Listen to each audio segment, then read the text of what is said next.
सुबह की नरम रोशनी कानपुर शहर की व्यस्त सड़कों पर फैल रही थी।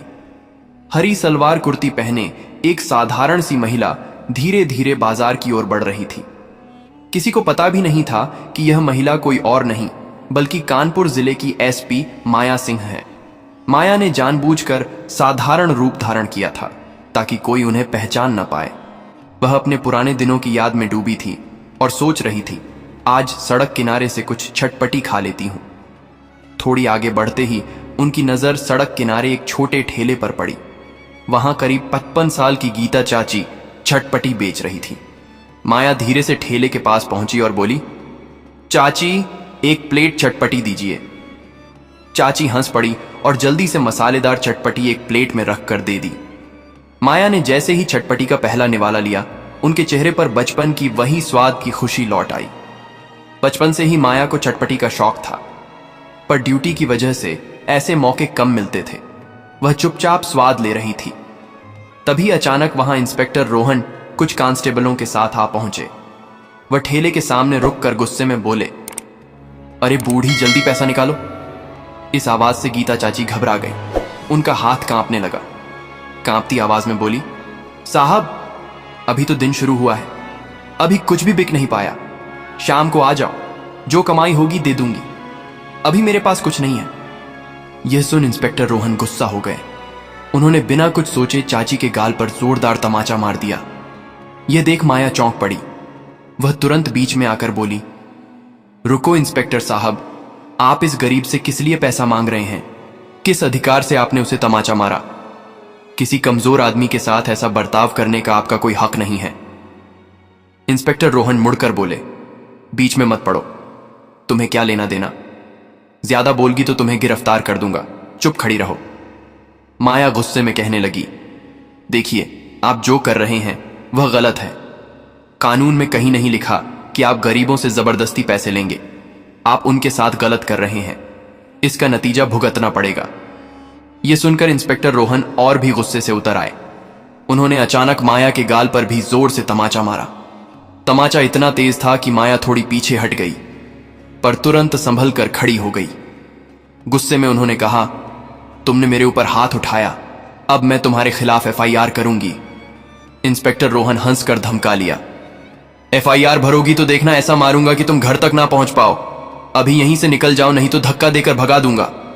इंस्पेक्टर रोहन गुस्से में चाची का कॉलर पकड़कर चिल्लाए, ये बूढ़ी ज्यादा चालाकी मत दिखा, जल्दी पैसा निकाल, नहीं तो मैं तेरा ठेला उठाकर ले जाऊंगा।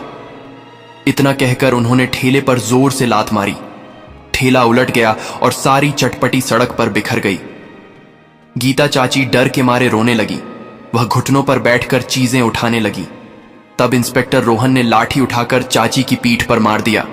चाची हाथ जोड़कर भीख मांगने लगी, साहब सच बोल रही हूं, अभी कमाई नहीं हुई, शाम को आ जाओ, जो होगा दे दूंगी, प्लीज मारिए मत, प्लीज माफ कर दीजिए। यह सुन माया अब और सहन नहीं कर पाई। वह गुस्से से आगे बढ़ी और बोली, चाची आपको माफी मांगने की जरूरत नहीं। ये लोग गरीबों पर जुल्म कर रहे हैं। कितनी मेहनत करके आप अपना ठेला चलाते हैं और ये लोग आपकी मेहनत लूटते हैं। मैं इन लोगों को सजा दिलवाऊंगी। इंस्पेक्टर रोहन हंसकर बोले, तुम्हें क्या हो गया? तुम हमें क्या सजा दोगी? अपनी मर्यादा जानो और यहां से हट जाओ। फिर वे और उनके साथ वाले वहां से चले गए। जाते हुए रोहन ने चाची को धमकी दी, शाम को फिर आऊंगा, पैसे न दिए तो तेरी जान खराब कर दूंगा, समझी? कहकर वे चले गए। माया तुरंत चाची के पास गई और प्यार से बोली, चाची आप ठीक हैं, चिंता मत कीजिए, घर जाकर आराम करिए, मैं इन पुलिस वालों के खिलाफ कार्रवाई करूंगी। चाची आंसू बहाते हुए बोली, बेटा तुम मेरे लिए इतना क्यों कर रही हो? तुम्हें ही मार पड़ा, तुम क्या कर पाओगी? ये पुलिस सालों से हमारे ऊपर जुल्म करती आ रही है, हम कुछ नहीं कर पाए, तुम भी नहीं कर पाओगी, छोड़ो। माया ने गहरी सांस ली और कहा, नहीं चाची अब बहुत हो गया, आप घर जाओ और आराम करो, मैं ये सब ठीक कर दूंगी। ये कहकर वह वहां से उठकर घर चली गई।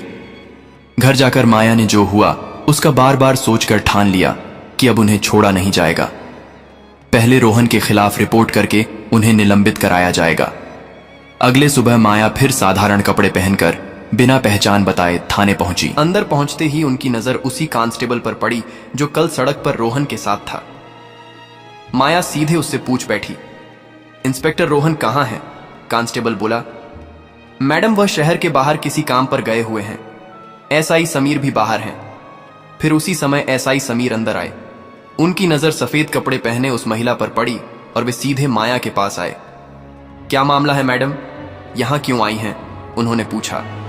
वहां मौजूद कोई भी यह नहीं जानता था कि सामने खड़ी साधारण महिला असल में कानपुर की एसपी माया सिंह है, जो अपने इंस्पेक्टर के खिलाफ रिपोर्ट करने आई थी। माया ने ठंडे और सख्त स्वर में कहा, मुझे इंस्पेक्टर रोहन के खिलाफ रिपोर्ट करनी है। उसने सड़क पर एक बूढ़ी चटपटी बेचने वाली को तमाचा मारा, ठेला पलट दिया और सारी चीजें सड़क पर फैला दी। जब मैंने उसे रोका तो उसने मेरे ऊपर भी हाथ उठाया। उसने उस गरीब महिला के साथ बदसलूकी की। मैं यही रिपोर्ट दर्ज कराना चाहती हूं। यह सुनकर समीर चौंक गया और कहने लगा, आप जानते हैं आप किसके खिलाफ बोल रही हैं? वह हमारे यहां का इंस्पेक्टर है। हम उसके खिलाफ रिपोर्ट क्यों लिखें, और क्या हुआ अगर उसने एक थप्पड़ मार दिया हो? छोड़िए, वह गरीब कुछ कर नहीं पाएगा। आप समय बर्बाद मत कीजिए, घर चली जाइए। यह सुन माया का खून खौल उठा। वह गुस्से में बोली, कानून हर किसी के लिए बराबर है। गरीब हो या अमीर, अगर कोई गलत करता है तो कार्रवाई होगी। हर किसी को न्याय का हक है, और अगर आप रिपोर्ट नहीं लिखेंगे तो मैं आपके खिलाफ भी कदम उठाऊंगी। समीर गुस्से में बोला, तुम्हारी इतनी हिम्मत, मैं चाहूं तो तुम्हें अभी थाने में बंद करवा दूं। यहां से निकल जाओ। माया ने आंखों में आंखें डालकर कहा, जब मैं लौटूंगी तो आप लोग यहां टिक नहीं पाओगे। यह कहकर वह चले गए। थाने के अंदर मौजूद लोग हैरान से एक दूसरे की तरफ देखने लगे। उनको समझ नहीं आया यह निर्भीक महिला कौन थी। माया घर लौट आई। उनका गुस्सा और बढ़ गया। उन्होंने तुरंत कलेक्टर रवि कुमार के कार्यालय का दरवाजा खटखटाया और पूरी घटना बताई। कलेक्टर ने सब सुना और कहा, यह बहुत शर्मनाक है, पर कार्यवाही के लिए सबूत चाहिए। क्या तुम्हारे पास कुछ है? माया ने फोन निकालकर कहा, हां सर, मेरे पास सबूत हैं। कल थाने में मैंने रिकॉर्डिंग चालू कर रखी थी। उसमें एसआई समीर की बातें रिकॉर्ड हैं और मैंने सीसीटीवी से वीडियो भी लिया है, जिसमें इंस्पेक्टर रोहन चाची को थप्पड़ मारते और ठेला उलटते दिख रहे हैं। कलेक्टर ने रिकॉर्डिंग और वीडियो देखे। उनका गुस्सा भी बढ़ गया। उन्होंने कहा, इन दोनों को तुरंत निलंबित करना होगा। अगर पुलिस में ऐसे लोग रहेंगे तो लोग डर के मारे चुप रहेंगे और न्याय नहीं मिलेगा।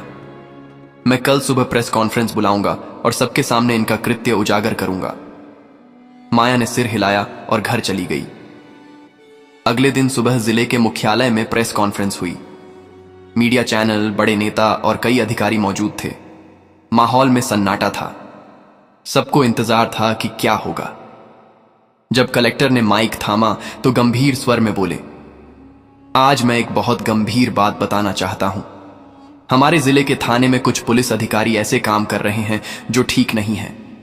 वे गरीबों के साथ बुरा व्यवहार कर रहे हैं और कानून का अपमान कर रहे हैं। फिर उन्होंने माइक माया के पास बढ़ाया। माया ने शांत और ठोस स्वर में कहा, पुलिस का काम जनता की सेवा करना है, पर जब वही लोग जनता पर अन्याय करते हैं तो आवाज उठाना जरूरी है। कुछ दिनों पहले मैंने अपने ही जिले के इंस्पेक्टर रोहन और एसआई समीर को गरीबों से पैसे मांगते, मारते और धमकाते देखा। मेरे पास इनके सबूत हैं। अब आप लोग खुद देखिए। तब हॉल की बड़ी स्क्रीन पर वीडियो चला दी गई। वीडियो में साफ दिख रहा था कि इंस्पेक्टर रोहन सड़क किनारे एक बूढ़ी चटपटी बेचने वाली को थप्पड़ मार रहे हैं, ठेला उलट रहे हैं और धमका रहे हैं।